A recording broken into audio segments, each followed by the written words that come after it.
everybody. Welcome to the show. I'm excited to be joined again by my friend and business partner, Mr. Michael Vincent. Oh, yeah, the Sultan of Podcast, right? That's right. Yes. The Sultan. The supreme caster. So, yes, the Sultan of Podcasting. That's it.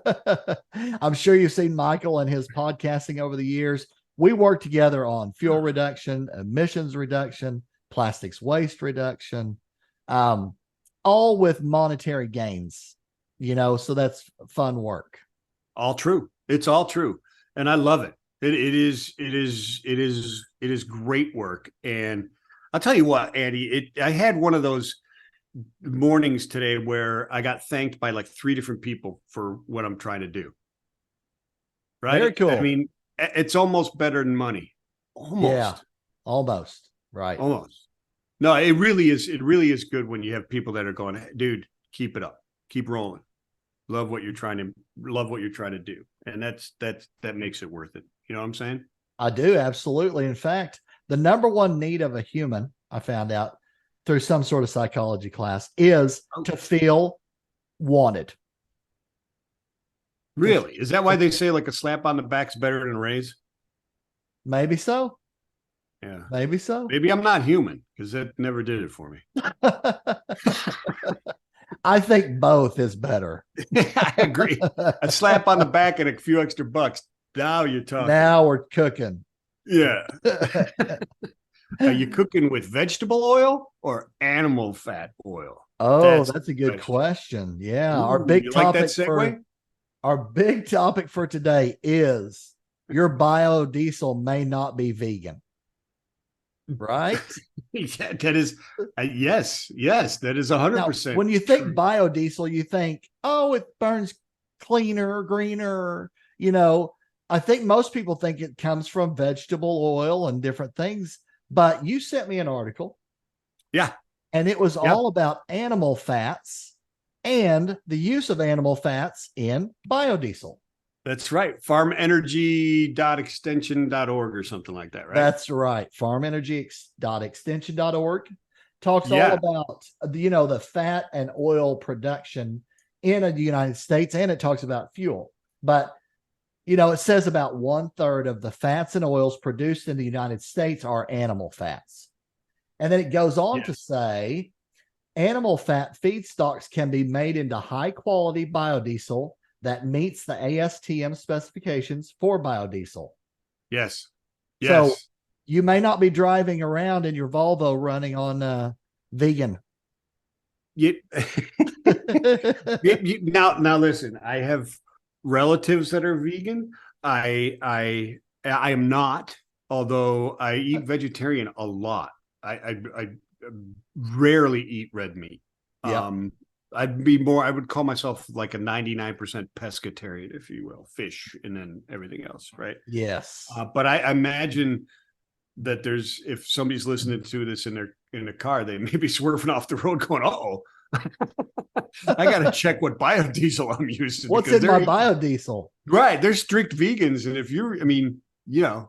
do you use vegan leather belts and purses and stuff? I mean, if you're that committed to it, then hello, where do you think they're getting, pork fat rendered to make biodiesel? They're not, right. From a farm, maybe. Right. Yeah. It talks about, how animal fats are being used in biodiesel. And it goes all through the various different types of acids and oils and so forth. But, something I've been reading about and we've been talking about, the government wants more and more biodiesel usage every year, and they've been implementing things to make that happen. Yes. And, part of it is there's only so much vegetable oil. So you got to get it from somewhere. I mean, so here's the thing, right? And this is the difficulty with biodiesel and with a lot of things that we want to do sustainable or replaceable type of thing, reusable. It is the impacts of utilizing that, right? So like ethanol, okay? Ethanol is more expensive to refine than oil. It's less energy dense. It ruins your gas mileage basically. So it actually increases your fuel costs. Okay, it does. Yeah. And it uses huge tracts of land that use a lot of water and fertilizers and all this other kind of stuff. There's really not anything good except that it supports some farmers because of mandates. Because if we were using like a fuel to make fuel cheaper and burn better and cleaner and not impact the environment, stuff like that, wouldn't be ethanol. Ethanol ticks none of those boxes. And some of the additives, some of the things in biodiesel don't tick any of those boxes either. Now there is, methane off of dumps and from farms and stuff like that, right? From like the manure ponds, et cetera, and all that kind of thing. And used vegetable oils, right? You had some fried chicken yesterday, Kentucky Fried Chicken or something like that, or the grease off of your Oklahoma smash burger grill, right? That could be your biodiesel. Now this makes sense, right? Right. Otherwise, who knows what negative impacts are happening. But that happens in the business building as well. Using hemp and stuff like that for building materials is actually really, really good because it's a great off-season crop, a rotational crop, and you don't harvest the entire plant. And a lot of the plant matter that goes back in, it actually rejuvenates the soil for the next crop of whatever it is, alfalfa sprouts, soybeans, corn, whatever it happens, rotational, the whole Dust Bowl deal, right? Right. Absolutely. Yeah. I followed some podcasting you did on hemp-based building materials and Hemspan. That's right. Over in the UK. Yeah. Very cool.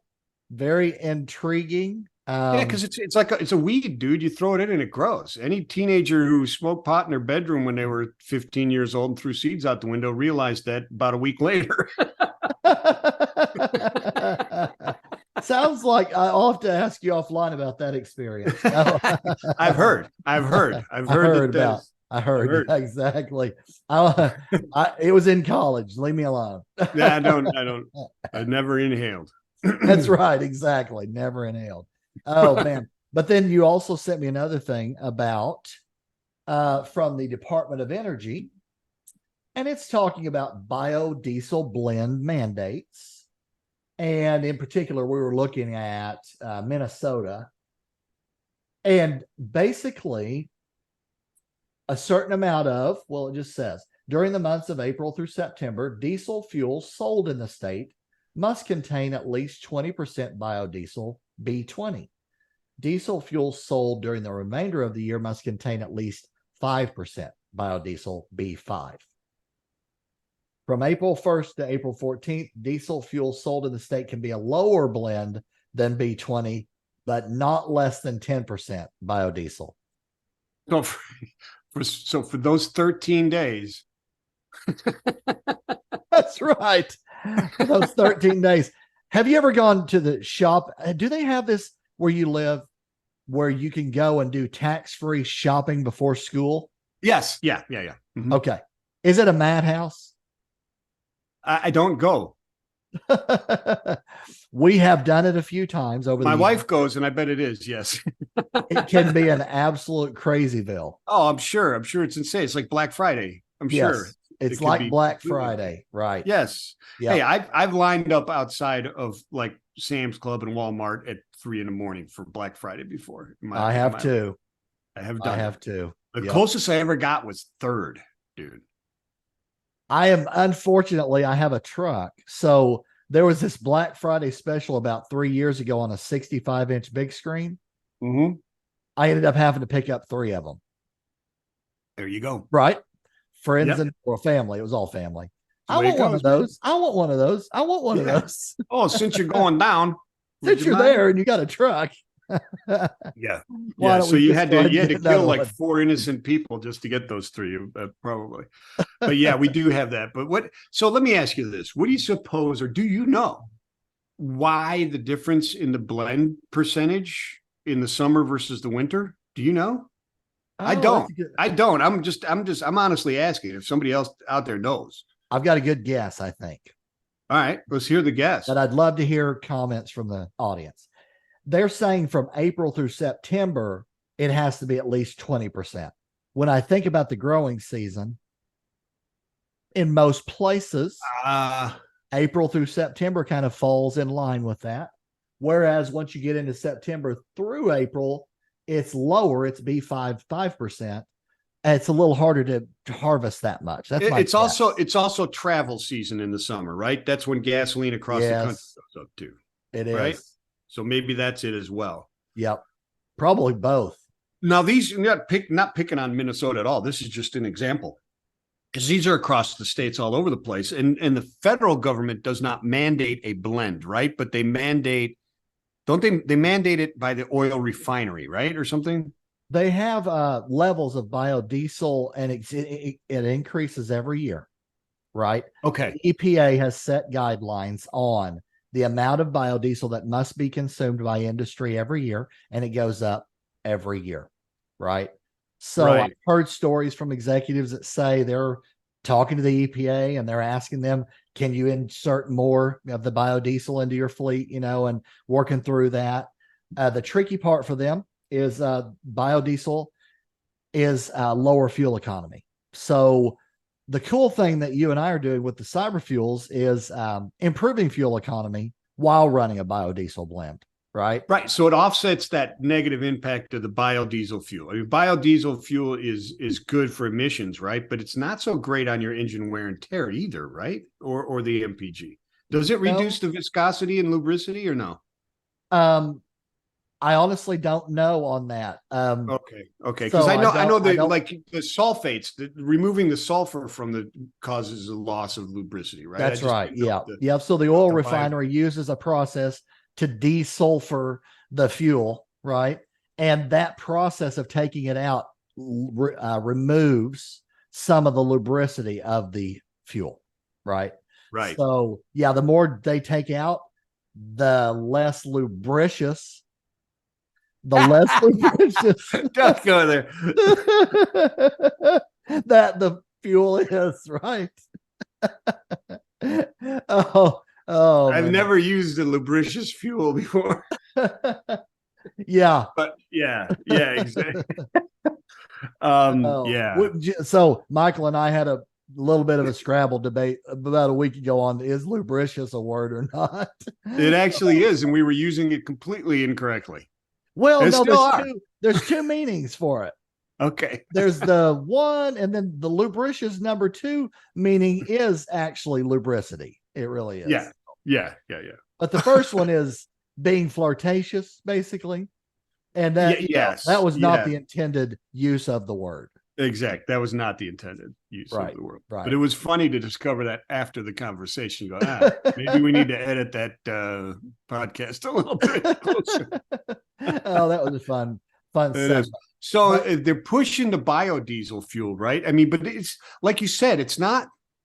These are the imperfect solutions, and really, there aren't perfect solutions yet, right? I mean, and that's kind of the point of the transition, right? We need all of these things. We got to still have the hydrocarbons, the fossil fuels, right? And that was like we talked about Exxon's $60 billion bet, right? Yep. Which isn't a bet; it's a necessity because we have to have the hydrocarbons. We got to have the oil for the transition, and for many other products, right? Remove oil and half the stuff in your room isn't there anymore. Right, exactly. If you like your cell phone, you like the oil and gas production. That's right. It's exactly right. Right, because it's petrochemicals is what it is. And petrochemicals are everywhere. Yes. If you like paint, if you like plastic, if you like certain clothing. And I learned that if it stretches, that's polyester. So yeah, you like petrochemicals. Right. Unless you love those socks that don't stretch, right? Yeah, exactly. Most people, and myself included, until I got into the fuel market, don't realize what all petrochemicals are used in. But that's exactly right. And if you stop burning it as a fuel, watch how expensive all that other stuff gets. Yeah. Because they're not refining it to get the petrochemicals. That's right. They're not trying to produce. It's a byproduct of the other things they're using to get energy. is what That's they're doing, exactly right. Yeah. No, and That's like you said, it's a transition, right? it It's is. not like you can turn on a spigot and go, I'm going completely away from that energy source. I'm going 100% over to this energy source, because you've got millions of people involved in the supply chains of all of those things. You got to transition over the course of time, You do. And you have to have certain amount of mandates or incentives to get there, right? I like the positive incentives more than negative incentives. I don't know what happens if you disregard the mandates that the Department of Agriculture in Minnesota put forth and the Department of Commerce put forth. I don't know what happens if you do that, or how they catch you. I don't know. Let me inspect your tank there, Mr. Hedrick. Yeah. I don't know. It's funny because I saw this little link. It says there's a biodiesel task force. Oh, in wow. here, right? Now, it takes you to an external website.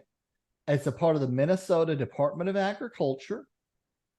Now, I have not read that whole article. I'm not going to comment too deeply, but they do have a task force. Okay. So all right. Now, I don't know how far it goes, how deep it goes, but like you said, though, if you can incentivize in a positive way, I think it works better than the negative way. Right? Yeah, 100%, 100%. And here's the thing that I dislike is in these, okay. Excuse me.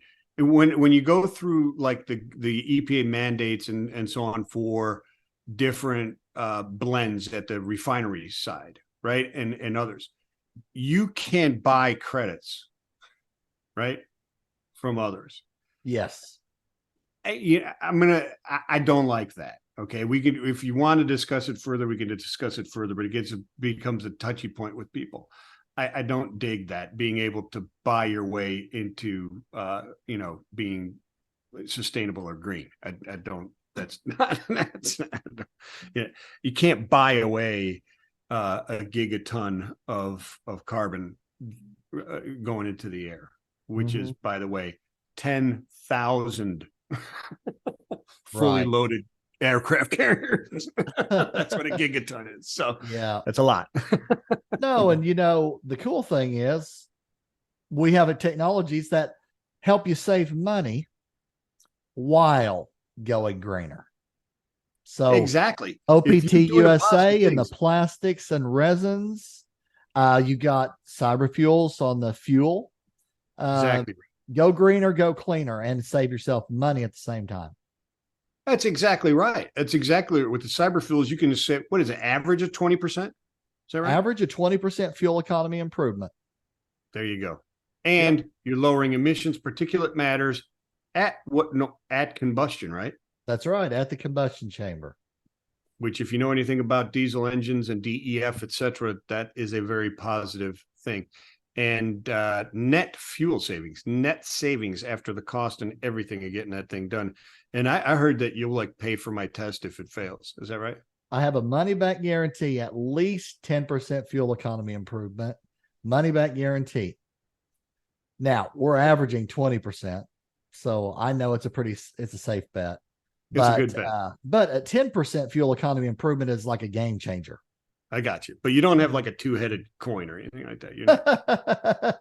Right. No, there's no smoke and mirrors. It's off of fuel and odometer log. Right. I'm not a circus act or anything like that. So we take the data, we take the fuel that was used, and then we take the odometer and we just use it for baseline and then new. What's the difference in the fuel economy? Right. I love it.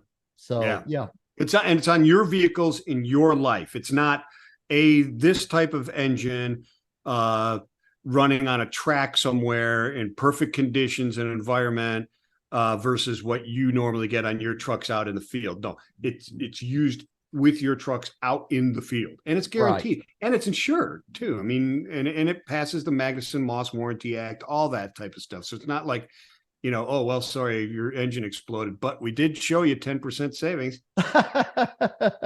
Right. Right. Yeah, exactly. No, there's over 60 million gallons of fuel treated with no insurance claims, no warranty claims, and it's EPA certified as well. So really don't have anything to lose. It's a money back guarantee. It's a net savings. So we're out there, you and I, basically saying, why not try it out? I don't understand. I think it's irresponsible not to. Yeah.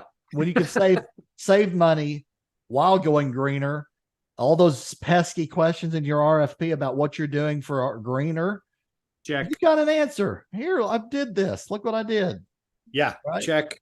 Yeah, because you could submit that stuff to like Verify, right? And get I mean, this is, you can submit all that stuff where they verify everything, where Verify is, and a lot of RFPs require that type of documentation as well. So yeah, it saves you money on your fuel, improves your MPGs, even if you're using biofuel. So use the biofuel and then use Cyberfuel. You're double dipping, man.